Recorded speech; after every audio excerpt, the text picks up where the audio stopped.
take 37 years until we get the next one out, 36? I get, I know you and Tom have been talking about this for years and years and years.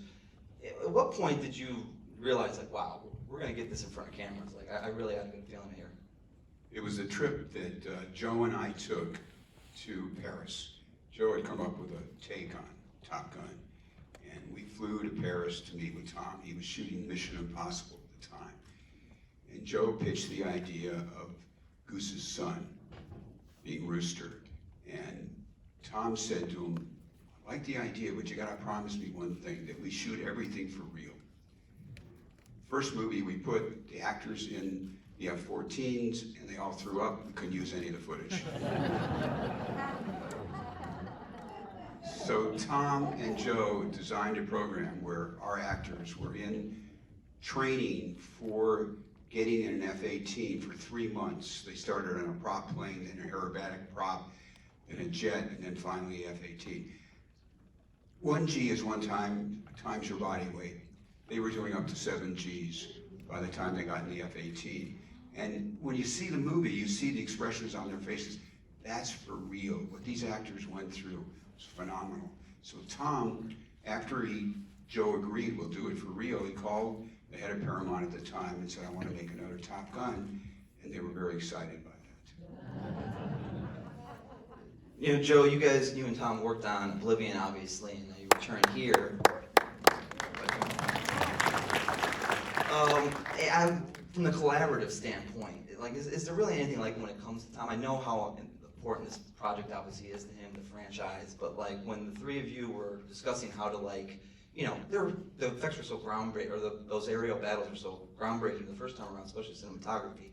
How are you trying to make sure you elevated that audience experience? Because it really is, like night and day from the first one. Yeah, well, Tony Scott set the bar very high with the first film, with the aerial photography. But I had seen some videos that Navy aviators had done of their own training sequences by putting a little GoPro camera in their cockpit. And even though it was very low res and just one angle, it was more compelling to me than anything I'd seen in any action film.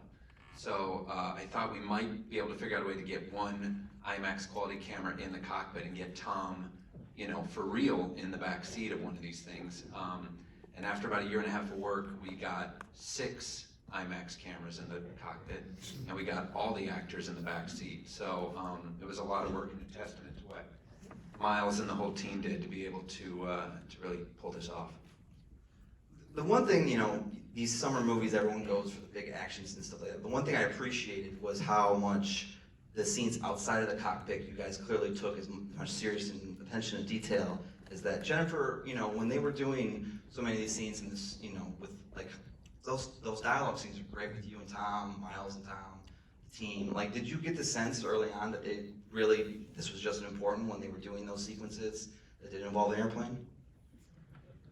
I mean, you need to love the characters and be invested in what happens to them to be along on the ride of all the extraordinary things that they're filming and doing. So, yeah, and I think that's one of the things that one of the things that Joe really excels at, honestly, is being able to be at the helm of a movie of this kind of scope and retain all of the human details that really make you, care so much about all of the characters and the storylines. And that was like Jerry was saying, the first thing that they came up with was a great story for this film. That's what it all hangs on. So it was fundamentally important, I think, to everyone involved in making the film. Those storylines and the relationships and caring about the people involved in the story. Chemistry goes a long way there too, and I just feel top to bottom, I felt everyone really connected some way. Miles, Glenn's been doing the devotion tour, and he's always been bringing up those training exercises and everything he did in the cockpit and flying and stuff. Do you feel from a chemistry with like all the fighter pilots in this and actors that actually helped going forward with those like sequences in terms of building chemistry? I do. I don't think there's anything that bonds a group of strangers quicker and more cohesive than collective suffering, and that's something that I've had to go through a couple boot camps before with Kaz, and sure, if you want to go to a bar with them for a night or have a dinner, you can get to kind of know them. But when you're really put through the ringer, like we were, and the expectations for us were so high, and we started with baby steps, and we had 3.5 months of flight training before we ever kind of started rolling camera, and then from there we were flying, you know, all the time, constantly. Even if you weren't filming that day, then you would have to do like a check flight, and you would have, or a maintenance flight, they called it. So you would be out there pulling G's on your off day, and then you're on the carrier. And I think where Glenn and I specifically bonded was on the carrier, because we were living in bunk beds in a very tiny room, and you could only go see the, you know, the stars or the sun for a little bit of time, and you're really kind of in this kind of pressure cooker. It was really tough, and we were staying on naval bases the entire time. There was really no luxury or glamour for the cast. We were living like we would if we were enlisted. But yes, the flying was rigorous, and whenever somebody had a great flight and you watched it, and the footage was, as Tom would put, very dynamic. So if he said dynamic, you knew he had a good shot of getting in the movie. Otherwise, he'd sit there and he'd be like, boring, you know, where's the fight, where's the action? So we were just really rooting for each other because we knew how tough it was. And even in our film, with all this training, some of the actors were still getting sick, you know, pretty regularly.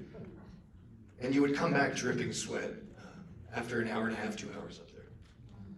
No training for you, Jen. You were just like, let the boys have their fun. I had different training because my character is not an aviator, but she sails. So we had a sailing sequence that I wanted to be able to, you know, that I was going to be at the helm, and I wanted to be able to control the ship. And I love that they wanted Penny to be at the helm of this really formidable, fast craft, you know. So I was taking a lot of sailing lessons in New York, and I had also been working in Vancouver, so I was sailing there. And we shot that scene twice, actually. We filmed it the first time. 3 times. Oh, was it 3 times? Yeah. I blocked that one out. We filmed it, and it was like the beginning of the filming. It was the first day of filming, and we filmed in San Diego on a very beautiful boat. With no wind. With no Very wind. calm day. There were dolphins. It was very pretty. But it was one of those instances where Tom was like, boring.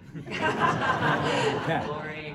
It's so pretty and it's so boring. And we went back and Shot once here in LA, we shot once in San Diego, no wind. Right. And then we went to San Francisco, and we got to see museum film. yeah, so I got to train for that, which was, nothing would have quite prepared me for what we experienced up there.